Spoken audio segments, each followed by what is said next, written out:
maadaama hawshan aanu ka shaqaynaynay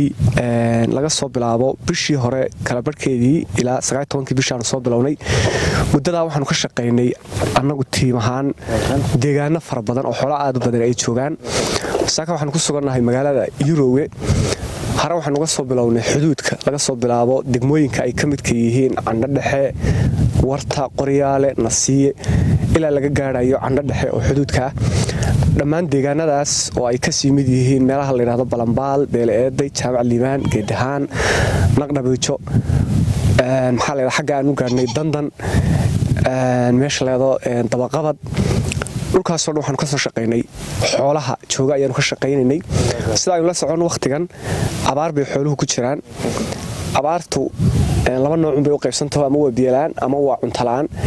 marka ay abaartu dilaacdo xooluhuna way jilcaan maadaama aanay cunto jirin sidoo kale waxa ku xiga marka ay jilcaan in nafaqadooda ay hoos u dhacdo dabeetana difaacoodii yaraado kadibna xanuunadii ay halka ka bilaabmaan shaqada iyo ujeedka ugu weyn ee hawshani waxay ahayd in xoolaha daaweyn loo fidiyo waqtigan kuwa buka kuwa jilicsan ama xayeeshayna nafaqayn intii karaanka iyo wasaaraddu ay u fidiso labada ujeedo ayaan markaa fulinay xoolaha aad u tiro badan baan runtii soo marnay qoysas aad u tiro badan baan soo marnay deegaanada xaaladda xooluhu way kala duwanaayeen xoolaha runtii aanu ka gaarnay 100,000 kor way u dhaafayaan oo aan u fidinay nafaqo iyo daaweyn kuwooda buka isugu jira xoolahaas waxay ka koobnaayeen inta ugu badan meesiyada gobolka Togdheer lagu dhaqdo ariga oo nimka gacanta ku hayna qaarkood iyo geela labadaas ugu badnaa xoolahan inta badan maadaama gobolkan ay joogaan xoolaha noocaas qoysas aad u badan baa xoolaha lahaa ilaa 1500 wax ka badan oo qoys ay 100,000 neef ee xoolahan daaweynta iyo nafaqada u fidinay ay labaduba lahaayeen marka saakan waxaan ka shaqaynaa Yurowe inkastoo gabagabo ku jiro oo 40 meelaha ay dhan tahay hawshu si cagaagaynayso shaqadan marin marka saas ahayd kullaahi aad bay uga faa'iideysteen waqtigan ay abaar ku jiraan oo xooluhu ay aad u jilicsan yihiin nafaqa darro ay hayso xanuuna ay jiraan aad bay dadku jecel yihiin aad bayna u soo dhaweynayaan dad aad u tiro badan baa ka faa'iideysan sida aan sheegay 100,000 oo xoolaad wax ka badan oo isugu jira geel iyo ari ayaan daweynay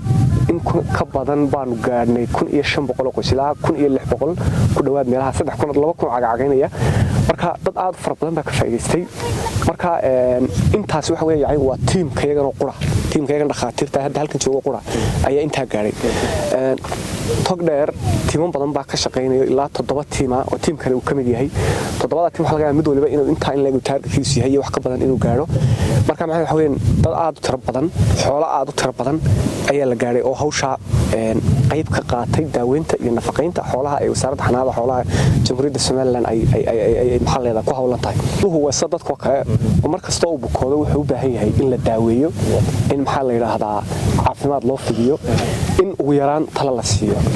xilliga daaweynta xilliga barwaaqada lagu jiran xooluhu way u baahan yihiin in la daaweeyo way u baahan yihiin xilliga abaarto ay aad u jilicsan yihiin way uga sii baahi badan yihiin marka inta badan miyigu berigii hore xilliga abaarta iyo barwaaqada markaan gaar ahaan barwaaqada ku beegano waxa laga yaabaa inay oran jireen waa barwaaqo maxaa abaartu uma weereen laakiin imika way fahmeen oo tusaalahaan oo kale talaalka kale inta barwaaq badan xilliga barwaaqada markuu soo beegmo way fahmeen in talaalku faa'iido weyn leeyahay oo ka hortag yahay xilliga barwaaqada xanuunada laftooda dilaaca oo magaranaysa xanuunada xooluhu inta badan seasonka iyo waqtiga ku xidhan yihiin marka labadaba dadku way fahmeen in daaweynta xooluhu macnaheedu ay tahay ama xoolo caafimaad qaba oo la helay macnaheedu ay tahay bulsho caafimaad qaba oo la helay way wixii isku wada xidhan noqday marka dadkii hadeer garaadkii uu kordhay aqliga uu kordhay wacyigelintii haray uu kordhay magaalo marka dhimka saas taagado waa xanaanadii xoolaha toban waxa laga yaabaa in hareera la wada qabsado oo koox waliba tiraahdo halkaasaan isku urursan ama halkaasaan isku urursanay noo kale marka dadkii wuxuu fahmay in xoolahan sida qura ee xanuunada iyo waxyaabaha lagula tacaali karaa waxa inay tahay in talada dhakhtarka xoolaha daaweynta la wado wasaaradda xanaanada xoolaha taladeeda wacyigelinteeda la qabsado macnaheedu ay tahay inuu isaguna caafimaad qabo way isaa ku tirtano hilibkeeliya xoolo keeliya marka koobaad iyo marka labaad baa Ilaahay subhanahu wa ta'ala mahad leh marxigaha waxaan u mahad celinaynaa wasaaradda xanaanada xoolaha tiimka ka socda oo uu yacni Bashiir Salebaan hogaaminayo aad iyo aad baan ugu mahadcelinaynaa saaka halkan nagu soo qaabilan noogu yimi oo talaalay xoolahan hortiina joogay muuqda waxa runtii halka kan yacni saaka lagu talaalay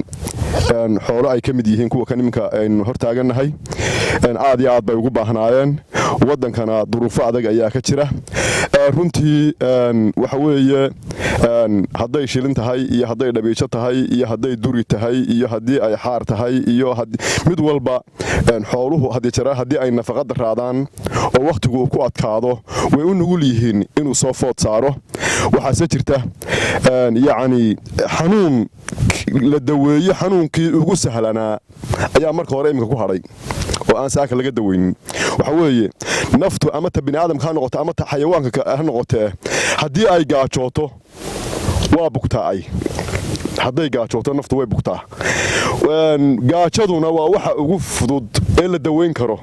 waxay u baahan yihiin gurmadkii u raaci lahaa wasaaraddu ay saaka u fidiyeen gurmadkii u raaci lahaa oo wixii ay cuni lahaayeen bay u baahan yihiin iyo biyihii ay cabbi lahaayeen labadaba waa aragtaan baan u filayaa dhulka iminka Yurowe aynu joognaynu saaka ku sugannahay waa garoonka aynu taagannahay oo meedhan afartiisa koone waa iska lama degaanka geedgeedka garanwaaga ka soo baxay iminka u dhir ah xooluhuna waxay ku nool yihiin daaqa ay cunayaan waxaanu leenahay aanu mar labaad mar koowaad iyo mar saddexaad iyo mar labaad baanu ka codsanaynaa cidda ay khusayso in lala soo gaaro biyo iyo baadba xooluhu maanta aad iyo aad bay u jilicsan yihiin kuwa aynu arkayno waxa weeye waa kuwa ugu firfircoon ama ugu wacan ama ugu quruxda badan leh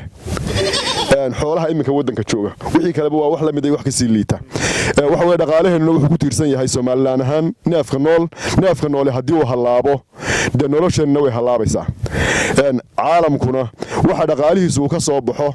waxa weeyaan awood badan buu saaraa waxaanu leenahay dadkuna kulay waa iska jilicsan yahay markaynu iminka halkan Yurowe joogno waxa weeyaan waa meel qaxoonti degay markii hore qaxoontigii uu ka guuray marka dad jilicsan baa kulay ku nool hadii kala jilicsanaado waxa weeyaan in badan oo aan wax laga yaabaa dabashada nin baa ku jirta